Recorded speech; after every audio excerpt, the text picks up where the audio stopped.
கனடாவில் மேலும் ஒரு சீக்கிய பிரிவினைவாதி சுட்டுக்கொலை. விசா சேவையை நிறுத்தி வைத்த இந்தியா.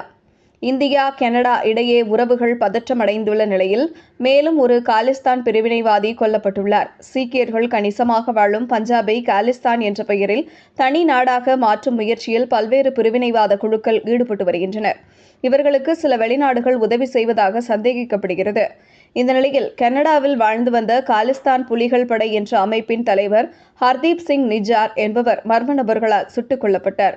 அவரது கொலையின் பின்னணியில் இந்திய அரசின் ஏஜென்ட்டுகள் இருப்பதாக கனடா பிரதமர் ஜஸ்டின் ட்ரூடோ பரபரப்பு குற்றச்சாட்டை சுமத்தினார்.